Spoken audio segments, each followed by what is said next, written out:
Hey, what's going on, everyone? It is Wednesday, new month. It is November 3rd. Welcome to the Inner Circle podcast. How's everyone? What's going on, Melanie? Hello, November people. How I'm are still you? I'm still thinking about Halloween. So I'm like recuperating from Halloween, even though I didn't do shit but eat candy. How are you, Charlie? I'm good. I'm good. It's been a busy week, a weekend, as you know. But first, because Freddy's a good friend of the family, and I know he's gonna want to chit chat about this weekend with us. Let's introduce. We have special guests. This has been in the making for a while to Hmm. have Freddie Sanders on. He is a performance coach. He is here to join us today, chit chat it with the circle. Welcome, Freddie Sanders. How are you? Thank you. Thank you for having me. I'm super excited to be here finally. It has been a long time coming. I definitely want to take a quick moment to acknowledge all of the guests, all the amazing guests that you've had over the past year that have paved the way for me to be here today. So I'm super excited. Awesome, awesome. And yeah, we were just talking about this weekend was super busy. My brothers came down and I don't know, Freddie, I'm gonna let you tell the people out there how you and I know each other. So let's you take it away. Okay. So, so you and I know each other through your younger brother, Jose Flex Diaz, who I first met. He was the first of the Diaz clan that that I met, and so Flex and I met. I think back in 2014. We first started interacting on social media on Instagram, and at the time I had a like a this sort of fitness lifestyle brand called Muscle League, and I started interacting with him, and we started chatting and kind of chopping it up. And so at the time I was doing a lot of photography work and stuff, shooting athletes at bodybuilding shows and things of that nature. So there was this one bodybuilding show that I wanted to go to in I think it was in uh, somewhere in Pennsylvania or somewhere. I can't remember exactly where it was. I know which one you're talking about. Yeah, Continue. yeah, and so I hit Flex up, and I was like, "Hey, I'm going to this. I'm planning to go to this show. You want to go with me?" And he was like, "Okay, let's do it." And so he met me in New York, and we ended up taking I think we took a megabus um, out to wherever it was in Pennsylvania to this show, and we just like our friendship just grew from there. And then you know, I was living in New York at the time, and I took several trips up to Rhode Island to visit, to visit him, and that's where I met the rest of the brothers, Joey and Kiki and Brian and you, Charlie. And so I became an honorary Diaz at a certain point because I started coming all the time. So yeah, I love all you guys. Y'all are my family for sure. Yeah, Oh, yeah. They were here this past weekend. They came Friday. We did the whole Beetle House. It was Halloween weekend, and my dad, who you have met as well. He came down. It was his birthday Sunday, so we celebrated him Saturday. So that was pretty cool. It was a pretty jam-packed weekend. Melanie came over as well. I think you guys are pretty similar. Where you guys are like you guys are honorary family. Yeah. So it's like it's pretty cool. And then it's like the mafia. Once you're in, you can't get out. there you go. Yeah. Yep. And then yesterday we had Melanie. If you want to let the people know what cool thing we did yesterday. Oh, of course. So we went to a book signing for Andy Cohen's latest book, Glitter Every Day, 365 quotes from women that he loves. Let me do it like the YouTube people do it. We basically went and just had a kiki with Andy Cohen. It was a small intimate show. There was about 500 people, no big deal. And afterwards, he just answered questions regarding the book, like Bravo, all things Bravo, and he signed our books, and we all like got a chance to like ask him questions and talk to him. He was really cool. He was very fond of Charlie. Who isn't? Um, Freddie, we know that you know Andy Cohen personally, so I'm a little bit excited, but a little bit jealous. Can you tell me how it was going to watch What Happens Live? Because that's my dream. Like Mm. I'm about to become a Make a Wish kid, so I can go to Watch What Happens Live. Yeah, well, so Andy Cohen, sort of, I met Andy Cohen through through through a circle of because I used to, when I lived in New York, I used to co-promote parties like Hmm. years ago, and so a couple of other promoter friends of mine, Sean Soto and John Cotton. Um, they were promoting this new party, and that's where I first met Andy. I forget the name of the venue where the party was. It's like on 40th Street or something like that. And I first met Andy at this party, and it's he walked in, and I was standing there, and he was just kind of like giving me the eye the whole night, and I He was like, likes the swirl. yeah. From what he told me last night, I'm here for the swirl. So I noticed him giving me the eye. I was like, really, Andy? Okay. So I asked to take a picture. So we took the picture, and I posted it on Instagram, and I tagged him on it. And so he saw the post, and then he sent me a DM, and I forget what I said on the post. No, I think I said something about, I jokingly said, I think he was feeling me or something like that. And then he sent me a DM and said, I was definitely feeling you. So, so 6 degrees of separation. right. Clenching my pearls, my imaginary pearls. Yeah. Well, So we do have a similar look a little bit. I'm Freddy. You just taller, but just a little. We could be cousins, like third cousins, second cousins. yeah. You got a little Puerto Rican in you, Freddie. Actually, no, I don't. Listen, he could go for a Dominican up here. Well, he was living in New York, so I'm Yeah. sure you got Dominican all the time. I got that all the time. Yep. Yeah. Yep. All right, but let's get into getting to know Freddie and everything. You're a coach, so you were living in New York, as you said. Now you're living in Texas. We're not gonna say what part. We don't need any stalkers stalking you, but let's talk about your life transformation and journey and what led you into the coaching transition. Yeah. Well, first, so I lived in New York for about 12 years, and listen, I enjoyed every minute that I was in New York, and there was a period where you couldn't pry me away from New York. Like, New York was everything, and in a lot of ways it still is. But it got to a point as I was growing and evolving and approaching my 40s. I'm 41 now. Black As on I crack. Thank For you. real, he looks good. Bless you. Mm-mm.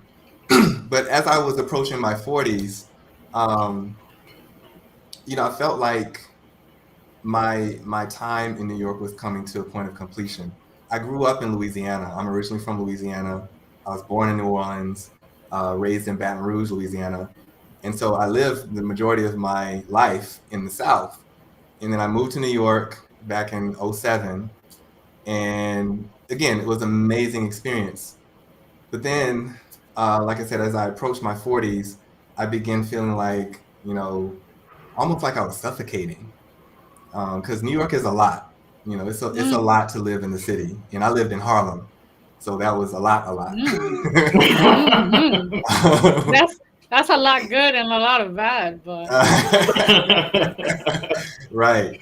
So I was feeling like, it was time for a change, a time for a transition. So, I explored different options for cities that I wanted to, potentially move to. I considered Atlanta. I considered LA. I considered even Vegas because I love Vegas, and I also considered Dallas, Texas. And Dallas ended up winning me over for a number of reasons. One of the big reasons is because I have a lot of family that has migrated here from Louisiana. And yeah, and having family close by me again was very attractive to me. And because I didn't really have any close family in New York, I had like a cousin, a distant cousin, and we hung out like maybe twice the whole time I was there. It's usually like that. Yeah, yeah. So, so November, actually, wow, it's been almost 3 years. On the 11th, it'll be exactly 3 years that I moved from New York to Dallas, Texas. And around that same time, I also transitioned careers. I was a graphic designer for about 17 years. And, that was fun for a while, and it worked for me until it didn't. And, I got to a point where I was like, I want to do something else. And, I had been on my own, like, independent transformational journey, personal spiritual development journey for over a decade at that point.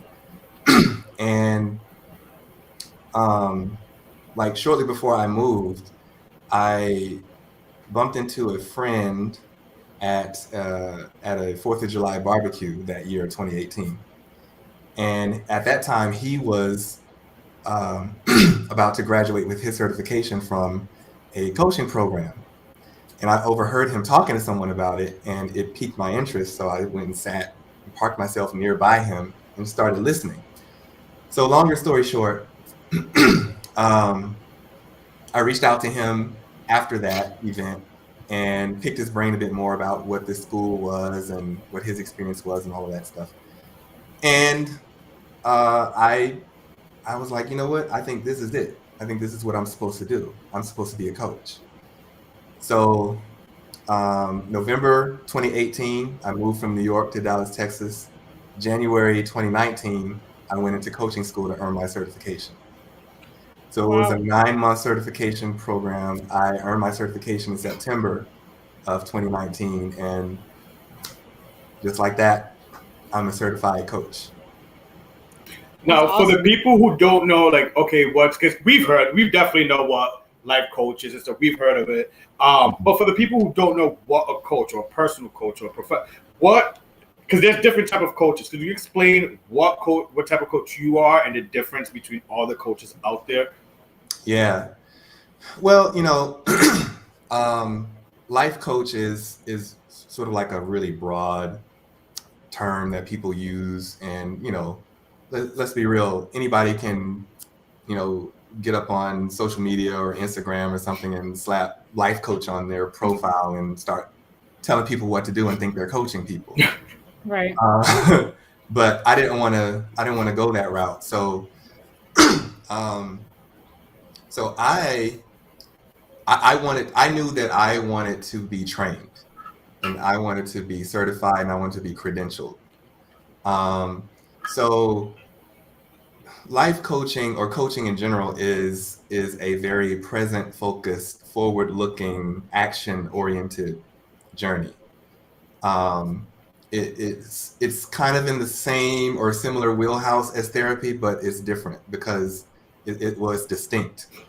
Therapy is more focused on the past, identifying patterns from the past and healing trauma from the past. Coaching is more of a journey of like getting from I'm at point A and I want to get to point B in the shortest amount of time possible. That's coaching. That makes sense. Yeah. So coaching is more personal development, professional development, growth, developing tools, life skills, things of that nature. Whereas therapy is, about healing something from the past. And therapy is a more open-ended process as well. Whereas coaching is more like, we're going to work together this amount of time and we're going to get the results in that amount of time. I want to throw a question out here because I'm in the process of like wanting to look for, well, going to therapy, but also having a coach. Mhm. So, in terms of, for example, let's say something that people deal with every day, like anger management, Mhm. would you advise someone to go into the therapy route or going into the coaching route? That's a great question. I think you could go either way. It depends on the severity of the anger issues, because um, like if it's a situation where there's like a blockage or something from your past that you're not able to get past, and that's what's keeping you from being able to learn skills and tools to manage your anger, then I would definitely say therapy is the better route. If it's a situation where there's really nothing from your past that's really holding you back or blocking you, um, and you're open and you're coachable, and and you're open to learn some tools, and you're actually in a position where you can actually put these tools and skills into practice regularly and integrate the principles and the distinctions in your life, then I would say coaching. Got it. Yeah. Nice. So now we're gonna break off a little bit, really quick, to play a quick game with Mr. Freddy. This one we're calling it coaching with Mr. Sanders. Basically, we're gonna go down the line of a few people who may need some help, and Freddie, we're just gonna pretend you're their coach. So we're gonna go down. I'm gonna give you a few celebrities and tell you their situation. And you, if you were their personal coach, we want you to know what would be your coaching for them. All right. So you ready for this?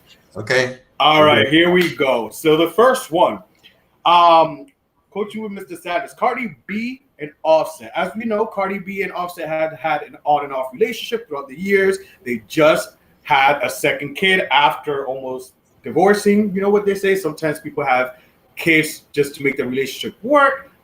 What would you coach Miss Cardi B if she brought you on as her personal coach and she's been having this on and off again relationship with her man? Um, well, the first thing that I would advise Cardi B to do is consider couples therapy. Now, Mm, couples therapy can be done in tandem with coaching, and it not be a conflict. So she can maybe learn some tools in coaching while also working on the actual relationship with a couples therapist. But like, she wouldn't be able to come into a coaching journey and be all about, well, he's doing this and he's doing that. Well, he's not here. So that's something that gets to be worked out in couples therapy. But maybe she could learn some relationship skills. Maybe learning how to be a more effective communicator, how to establish and enforce boundaries within the relationship, how to co-create boundaries in a relationship. That kind of stuff can be talked about in coaching. All right. Next, we have, as we all know, Britney Spears has been in a conservatorship for the past 13 years and a half. But next week, it seems very hopeful that she will be out of that and that will end. Now, she hires you as a coach now that she's free. What will be your journey with Britney? What will be some of the coaching for her these next few months of freedom? Mm. And don't go by her post on social media. We haven't verified that it's actually her writing those posts. Yeah. You know, again, like, I would explore with Brittany about the possibility of maybe an individual therapist, um, because it sounded like this experience that she's had over the last few years has been very traumatic. And when you experience trauma on that level, sometimes coaching isn't necessarily the best fit. Mm. So we would do like a discovery session, and see where she is mentally, emotionally, and then then kind of gauge from there. But I'm thinking with her situation, therapy might be a better fit than coaching. All right, Erica Jane. As we know, I don't know if you are a Housewives fan, but she is from the Real Housewives of Beverly Hills, and right now she's going through a scandal with her ex Tom Girardi, and all the money that they've taken from burn victims, etc. As you know, she's on social media, still posting very. What is it that you call it, Melanie? A tone deaf to read the room. Yes, very tone deaf. She uses the excuse that she needs to pay the bills, so she's posting like ads of her like in Savage Fenty and lingerie, but the captions on them are very tone deaf, and it doesn't help when she's in a federal prosecuting case against alleged victims of like this plane crash and Mhm. victims who were scammed out of their money. So, since if you were her coach and she was going through the situation, what would you tell her? Mm. Log Um, out, turn off the computer, and walk away? well, see, here's the thing about coaching. Coaching is not telling people what to do. Oh, that's So, hard. yeah, but that's where the training and the certification and the credentialing comes in. So, with her, I would want to explore her her why, her worldview, and why she's doing the things that she's doing a bit more, and learn more about um, you know how she views the world, how she interprets the world, and that's what specifically that's what I do as a divinity and performance coach. Is like my training is in what's called ontology, and ontology is the study of being and what it means to be human, and to have the human experience. So, exploring the worldview, our interpretations, our meanings, our language, and how all of those things shape the world in which we live. So, so with her, I would want to do a bit more deep exploration into why she's doing the things that she's doing, and then we can maybe begin working on some skills for how to maximize her performance. All right, last one, Will and Jada. As we know, Jada is very expressive of how, through her relationship with Will and how he makes her or lack of making her feel. I don't know if you've heard or read or out in the news as of late. They're both you're both coaching them. What are you coaching these people? What would you coach Will and Jada in their tumultuous relationship? um, And the entanglement. and the entanglement. Well, first, I love both Will and Jada. Um, you know, one of the things that, and it's funny that you mentioned them, because watching the Red Table Talk they did a few years ago about their partnership was very inspiring for me, because it got me thinking more about what I call enlightened relationships. Um, that we get to that relationships are not monolithic. We get to create the relationships that we desire to have. We don't have to buy into or subscribe to the Disney construct of a relationship. Right. So relationships that are based on, you know, uh, two people coming together, co-creating the boundaries of that shared experience together. Like, Will and Jada in that Red Table Talk they did talked about how, things shifted for them when they stopped trying to make each other happy. Like, no, you go and you get yourself happy. I'm gonna go get myself happy, and then we come together and we co-create a shared happiness experience together. Um, so, so I would want to coach them individually around what are the actual boundaries of that you've co-created in this relationship, in this marriage or this partnership, and just dig a bit more deeply into that with them. Nice, nice. All right, so let's move on. That was good. That was good coaching with Mr. Sanders right there. Let's move on into you just mentioned that you're divinity and performance coach.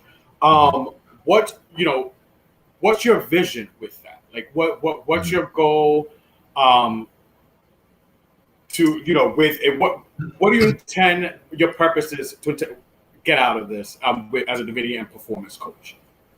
Yeah.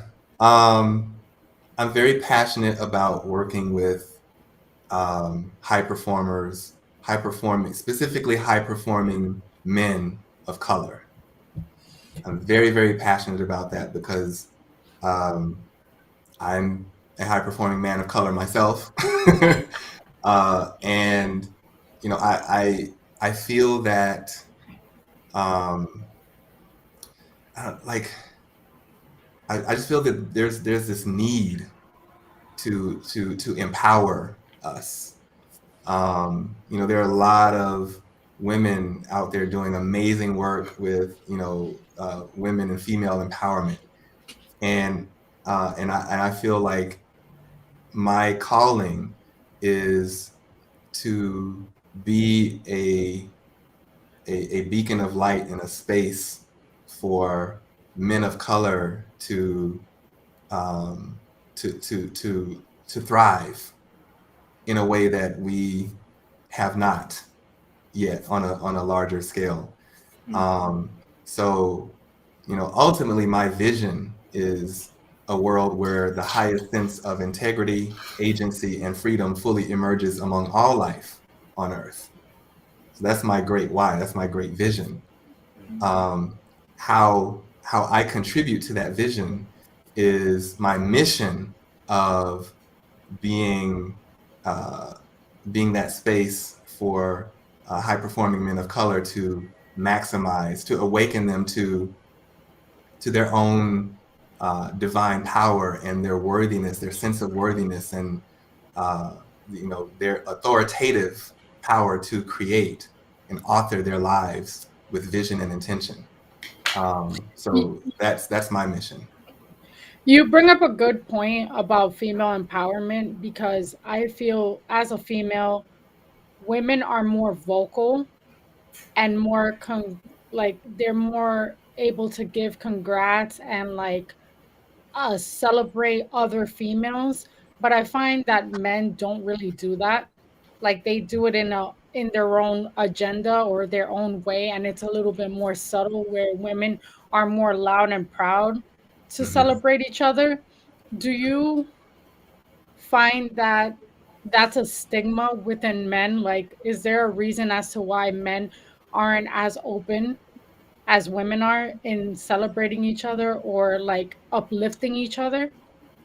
Yeah, that's a great point and great question. Yeah, I'm full of women. them. wi- I'm kidding. um, we often hear that women are more emotional than men. I disagree with that. Thank you. I think that women are more emotionally expressive Ooh, than men. ooh, I love that. Yes. But men are just as, if not more, emotional than women are. Men just express their emotions differently. So, Whew. eh, You take it to church. yeah. So I think it takes, again, having or being or creating this space where men feel safe enough to be able to be vulnerable and to be able to be expressive with each other without it having to mean something more than that, without it having to mean that their sexuality is in question, without it having to mean that showing signs of vulnerability is a sign of weakness. Right. No, it's vulnerability is actually your strength. So the more, and this is part of my journey, is the more we make or create a safer space for men to be able to show up fully and be human, and be able feel safe enough to express human emotion, freely and openly and authentically, then I think we're able to get somewhere. Well said. Now, you have a couple of fans on the comments and they're Uh-oh. putting you on blast. I Uh-oh. want to know, besides you coaching, I heard a few birds told me that you're a singer and a model. Could you please elaborate on that? Well, I am a retired model. Oh, Yeah, come on, Zoolander. when I was in New Retired. York, yeah, when I was in New York, well, actually, it dates back further back than New York. When I was in college, I was a member of this group on campus called Mahogany Modeling Troupe, and it was just like just like a fun organization where we put on these fashion shows, and it was more like performative modeling, where you do all the quick spins and stuff on stage and all that kind of stuff. But I was actually interested in taking it further and doing some potentially doing some real modeling and doing shoots and stuff like that. So when I was in New York, part of the time that I was in New York, I actually pursued modeling, and even fitness modeling. Like, I had bulked up pretty big, and did a lot of photo shoots and things of that nature. So yeah, I did do some modeling in the past, and yes, I am also a vocalist. I heard All you right, could guys. sing a mean Maxwell. And really quick, since you guys are in the comments, Blast Freddy, if you guys want to call, talk to chit chat, the phone lines are open, 646-801-3583. Again, that number is 646-801. What are the last four digits? The ticker went by. 3583. There you go. You guys could call if you guys have a question for Freddie or just want to say hi to him. The phone lines are open. But let's go. We were talking about Will and Jada. Let's get into enlightening relationships. Mm-hmm. When we hear enlightening relationships, for someone who may not know, okay, what? Oh, well, there you go. That was quick. Hold the thought, Freddie. Let's see. Caller on the line. You're live. Say your name and where you're from. It's me, Jay. Oh, it's Joey. Yes. I can only hear you, Melody. I can't hear anybody else, but just wanted to call in and say hello to my Freddy Boo and tell him that I love him and tell him that he's dropping straight fucking dimes right now for everyone and everyone's loving it. That's all I had to say. Thank you so much for sharing that, Jay. You're amazing, and we appreciate you watching and being a loyal listener. Thank you for calling. Love. Bye. Bye. So I call Joey my Joseph. So my Joseph, I love you. But surprisingly, he's not a Joseph. Most Joeys are a Joseph. Most Joeys are Joseph. But he's a Joey. That's how you know we're Puerto Rican. He's a Joey. Enlightening relationships, as we were saying. For someone who may hear that enlightening relationships, okay, what is that? I mean, we know what that word enlightening means, and obviously relationships. But for someone who may be green and doesn't get it, what do you mean by enlightening relationships, and how does that tie into coaching and what you do? Yeah. A lot of times when we think about relationships, it's very, like I said, it tends to come from a very monolithic and a heteronormative and even patriarchal construct, where it has to look this one way. So when I call what I call enlightened relationships are, again, relationships that are based in the idea that we get to create whatever relationship, and it doesn't have to be only romantic. It's friendships, relationships with your family members. Like, you get to create the relationship experience, what that relationship experience looks like with the other person or the other persons. So it's about creating with intention and integrity. You know, like all of us have personal boundaries, right? So we have an I space. Your I space is your personal boundaries. And then when we enter into relationships with people, we co-create a we space, because a lot of times people operate in relationships with this, with the equation 1 + 1 = 1, right? That It's don't add up. That's right, not but quick math. right, but it's a union, right? So a lot of times when people think of union, they're like, we're one, you know, we're a unit, we're this, we're that, but it's based on the equation 1 + 1 = 1. In the enlightened relationship idea, it's actually 1 + 1 = 3. So I have my personal boundaries. That's one. I have my partner has their personal boundaries. That's another one. And then the 3 is the boundaries of the relationship. So neither of our I spaces or our personal boundaries completely collapse into the relationship, because we're still individuals and we still get to operate and function as individuals, but we also get to co-create the boundaries of the relationship, and we get to define what it looks like. It doesn't have to be, what Disney, says a relationship has to be, you know. And so that's kind of where I'm going with the enlightened relationships. Nice. So also here at the Inner Circle, a few weeks ago, actually, we spoke about anxiety and depression. I know you yourself from your social medias have been open, which I love and respect. I think it goes back to what you were saying earlier, vulnerability and emotions and all that with men.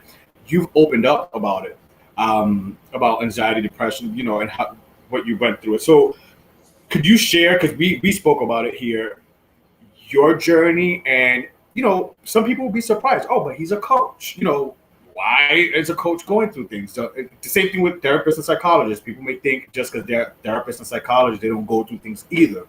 How do you cope and deal, and got yourself out of those moments of depression and anxiety? Because we do have a lot of listeners and viewers who love that topic and related to that topic, so it's something we're very strong about here, expressing and not being afraid to talk about. So how do you deal with anxiety and depression coming out of those dark spots? Yeah. I think this is a very important topic. And I can share, I'll try to make it quick because it can be a long story.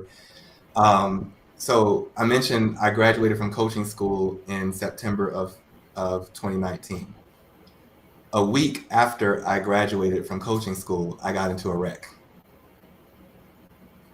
Now, physically I was okay. The other party was okay. So I was grateful for that.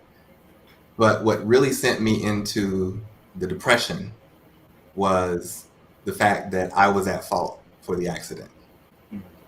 And I had these beliefs and stories and narratives about who I thought I was at that point. And the main story and narrative that I lived by was, I don't make mistakes, and when I do, I have to punish myself for it. Because I used to wear this the perfectionist title like a badge of honor for most of my life, and what that wreck did was it completely shattered all of that. But yeah, after the wreck, I went into a very, very severe depression. I would even call it, my rock bottom moment. Like I went from this high of achievement, getting my certification as a coach, and it was almost as if the universe was saying, okay, so you have all these new tools now, right? You think you're bad now, right? Huh? Okay, let's see what you got. So in order for me to put these new tools that I had into practice, the universe gave me one of the like my worst nightmare come true. And it forced me to show myself what I'm made of. And so all of those characters and those personas that had kept me safe and had gotten me to a certain level of success for the first, 39 years at that time of my life, all of those characters and personas that I had created around being a perfectionist perished in that wreck. And so it left me feeling, it was almost like an identity crisis. Like I didn't know who the hell I was. So you were blaming yourself after a wreck that, I mean, it's human nature to blame yourself or think that you were the cause even when it wasn't. But like subconsciously you were kind of like punishing yourself for being in that. That's a very like perfectionist Yeah. way of seeing things. Well, the issue was that I was at fault. Like the wreck was my fault. Ooh. And that's the part that I couldn't allow myself to get over right away. Right. So that's what sent me into the depression. But what and in hindsight, I probably should have been in therapy. I probably would have recovered, mentally and emotionally much quicker than I did. Right. But what ended up happening was it forced me to deal with some really, really deep rooted wounds that I had not healed. And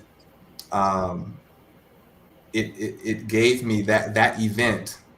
I can now look back in retrospect and say that event was a gift, because had that event not happened, I probably would have stayed in my autopilot, in the autopilot that I was on.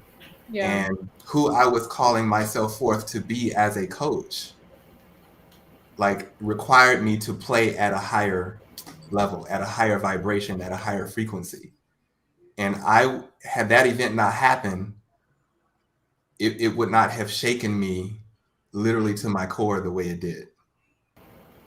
Now, you mentioned perfectionism and how it kind of struck a chord, because I do believe that people who, there's some of us who are more perfectionist than others, and like, but I definitely relate, because I think as humans we live this life of perfectionism. In my case, it's being the oldest brother, right?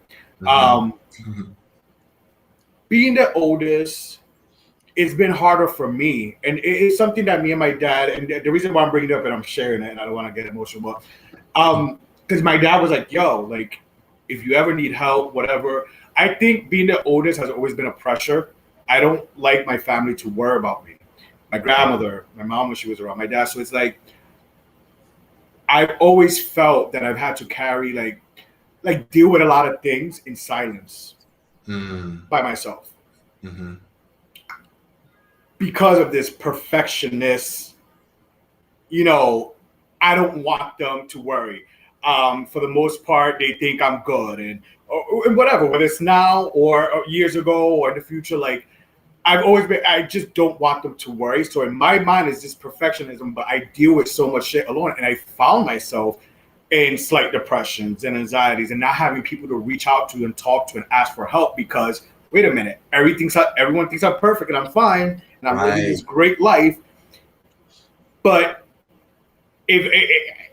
but yet I've suffered in silence. And I think if maybe I was more vocal or didn't care, like you said, that perfectionism, maybe my anxieties or my depressions here and there wouldn't have been so much if I was maybe a little more open to my family.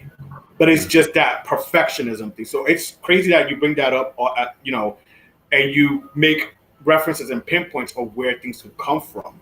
So Thank you for that, like sharing that as well. Yeah, and here's a key point that so I have several coaches myself that coach me. 'Cause one of the things I love about being a coach is that I get to get coached. But here's something that my coach shared with me very recently, and when I really got this, it blew my mind. He said, now here's the thing. He said, my personality and my persona chooses the curriculum of awakening to integrity. I'll repeat that. My personality and my persona chooses the curriculum of awakening to my own integrity. So we actually, sorry to cut you off, Freddie. Yeah, we actually have a special caller on the line who is your number one fan. Caller on the line, say your name and where you're calling from. If I would have won $1 million, if I would have bet $1 million. Honestly, I don't even have to say my name. Everyone knows who I am. Okay. With that said, Freddie, I love you. Thank you for being on the show, and I just want to say thank you to all of you for sharing these stories with everybody watching and being vulnerable, and because I know I am, and I'm sure I'm speaking for a lot of other people watching, that we're getting a lot out of this show, especially us men. About sharing and being vulnerable and kind of showing emotion, and so I just want to thank you guys, and I love you guys, and thank you very much. We love you too. Love thank you, you so much for calling. Kiss, kiss, bye. Oh, he hung up. He had to go. Oh, so, I think you're muted. Muted.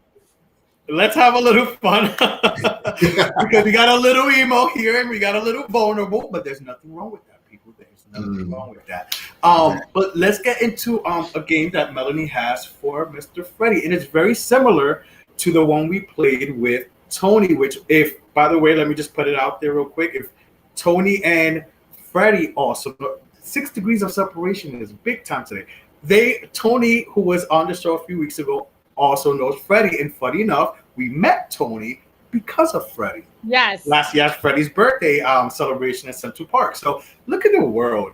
But listen, Freddy, I'm saying it right now, and Tony, if you're watching, my goal is to have you both on next year, because I think that would be such an amazing show with you two on. We already have a vision of having you two on. So that would be dope. We're coming in here right now. Yeah, we're claiming it in the name of Jesus. All right, so we don't want to we like to keep things lighthearted. Well, I know it was a touchy subject to talk about. So what we're gonna do is play this or that. I'm gonna do a speed round of questions. You're gonna choose which is your preference. All right. So are you ready, Coach Sanders? I am ready. All right. So number 1, vacation or staycation? Vacation. All right. Netflix or Hulu? Right now, Hulu. Okay. Night or morning? Night. Okay, night owl. Mm-hmm. Rich and famous or rich and unknown? Rich and unknown. My type of guy. Passenger or driver? Passenger. I'm a backseat driver for life. All right. Art museum or history museum? Art museum. Train or airplane? Airplane. Owe money or owe a favor? Repeat that. Owe money, like you have to owe money to someone. You got to pay them back, or owe them a favor, like a solid. Owe favor. Okay. Coffee or tea? Tea. Neither. Hot chocolate. All right. Ooh, That's what I want that one. I want the hot chocolate. Shout out to my boyfriend for bringing me a hot chocolate, because God knows I needed one. All right. Be embarrassed or be afraid?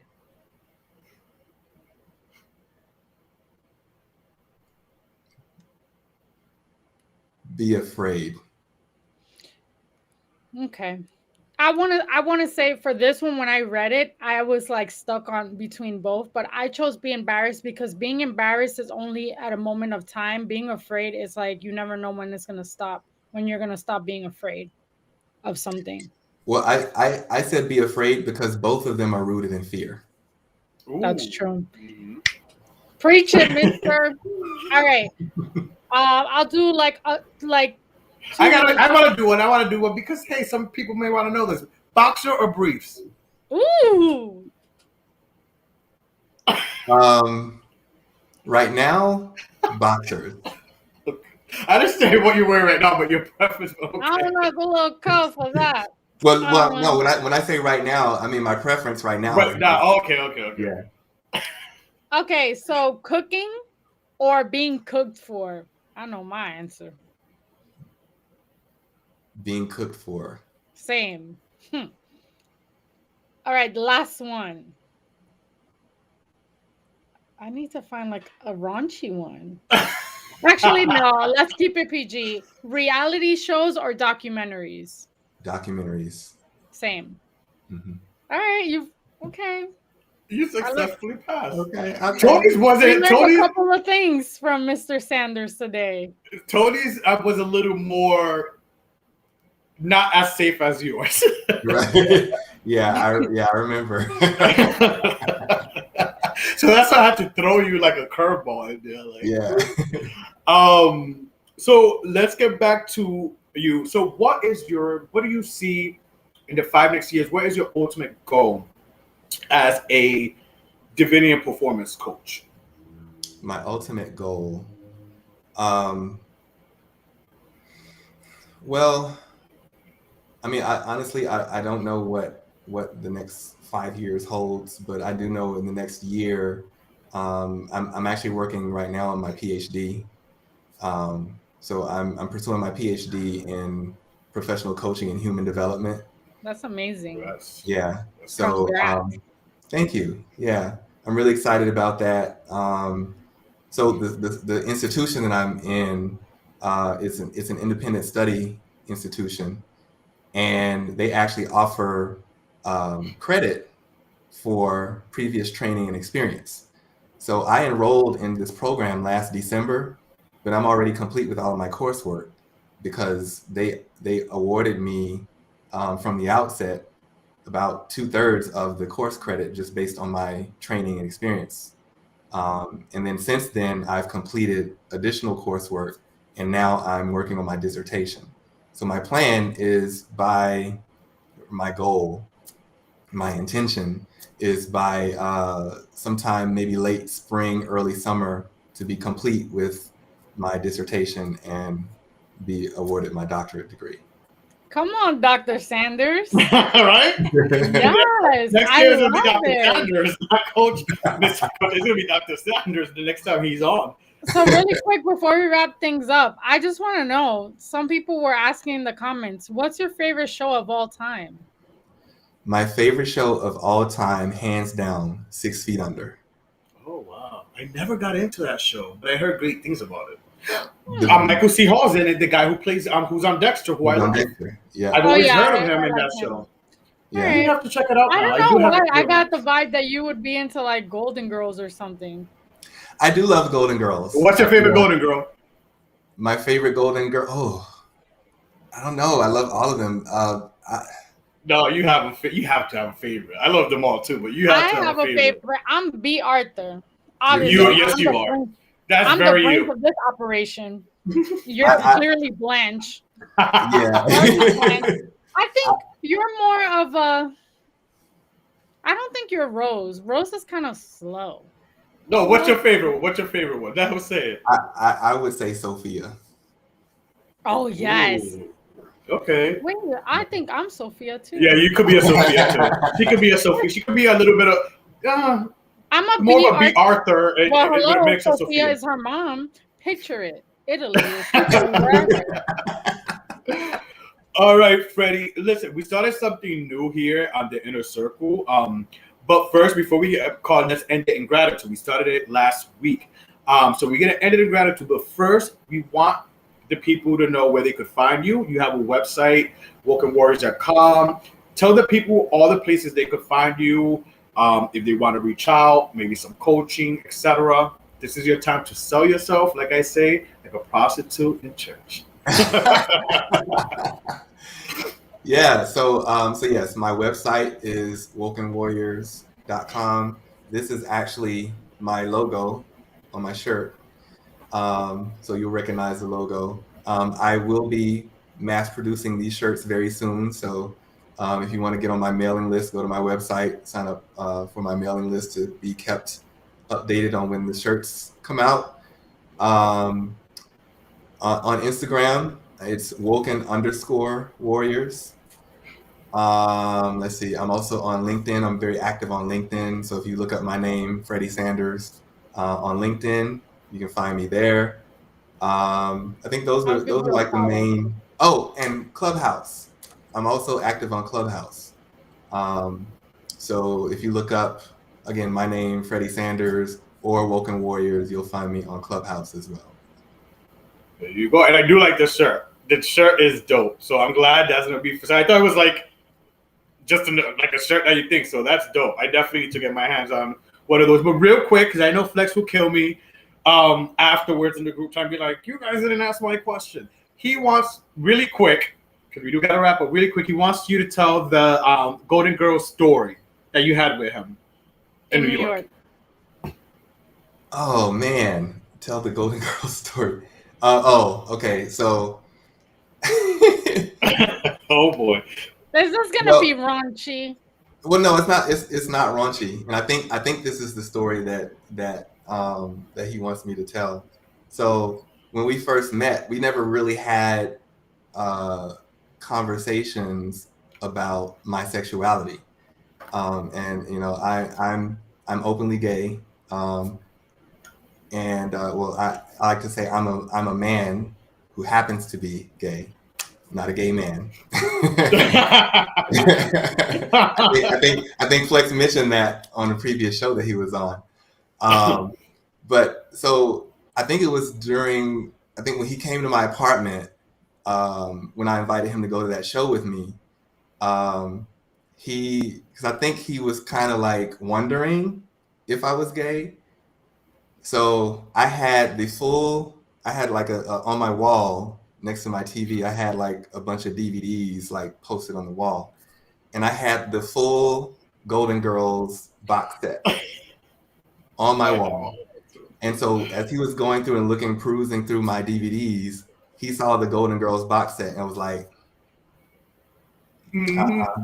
Oh. So, I knew it. so on the way to the bus station, we were just like chatting and stuff. And I don't remember exactly how the conversation came up or how it started, but I just kind of threw it out there. I was like, you know I'm gay, right? He was like, yeah, I knew. and it was totally cool. Like, and I have to say this, to have such a close and personal relationship with another man, and it not be sexual, and it not be, anything more than just genuine, pure love is a gift. And I am so that, because Flex and I, we and all of the brothers, we flirt with each other. We call each other baby and boo, and we give each other pet names and stuff like that. And it's all in fun. It's all with respect. And I treasure being a part of this family. So thank you all. I love you all. We love you too, Freddy. We love you too. So now let's end it in gratitude, guys. Freddy, you're our special guest, so we want to start with you. So what am I grateful for? Yeah, let's end it in gratitude. Something this past week that you're very thankful for, this past weekend, something that happened today.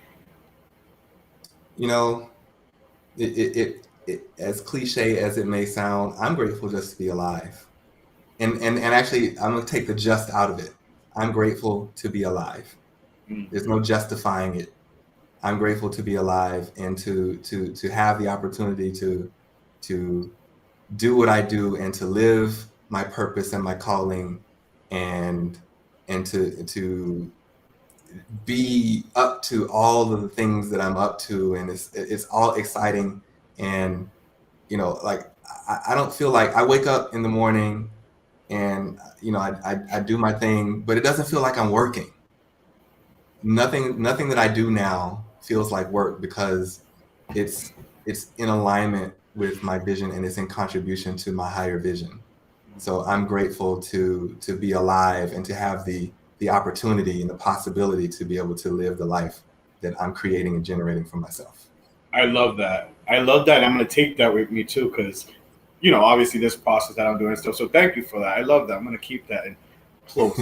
With me, I'm very thankful. Obviously, I had my family. I've been in my new place since May, so I was just very grateful, and my heart was very full this week. And having my family finally come, being able to celebrate. I feel like I haven't been around to celebrate my dad's birthday, so that the fact that he was here and I was able to celebrate, and some of my brothers and him, and then Melanie came with friends and family, friends who are family. My heart was full, so I'm definitely grateful for this past weekend. Mel? Well, I'm grateful for it's gonna be 2 months actually next week that I started my new position and this current job that I'm working at, and I'm so happy that I never settled, and I actually prayed and looked and interviewed multiple times until I found the right career for myself. So I'm very happy and grateful that I found a position in a company that I am happy with and that I can see myself in the long run. Yeah, I love it. I'm so happy for her. She's a boss ass bitch. All right, guys. Well, we want to thank Freddie Sanders so much. It's been all good things. You have to wait for some good things. So thank you so much. And I'm holding you and Tony for us. I don't know if Tony's still watching, but I'm holding you guys to a early 2022 appearance. I'm down. Let's do I it. think it will be a lot of fun. I think it will be hella fun. We already have games and some things planned. Just thinking about it, so it will be hella fun. So, we want to thank you. We want to thank you so much, Freddie, and for your patience. Because again, it's been in the making for a while. So thank you so much for being on. Once again, check out Freddie on his websites, his social medias. Melanie, where could they find us? You could find us on YouTube, The Inner with a 3 circle, the Inner Circle podcast on Facebook. We are on Apple Podcasts, Google Podcasts, and iHeartRadio. Yes, iHeartRadio, Spotify. And Spotify. Yeah, Also, Speaker. I'm calling it now and I'm claiming it in the name of Jesus. I will have Freddie and Tony Forrest on Valentine's Day for my birthday. Oh, okay. Wow. I mean, there you go. Freddie. I have to think ahead. Freddie and Tony, I guess you guys don't have no Valentine's this year but us. All right, guys. Thank you guys so much for tuning in. We will see you guys next week. We love you guys. Make sure to like, subscribe, share. See you guys next week with special guest Stephanie. Bye. Bye. Oh.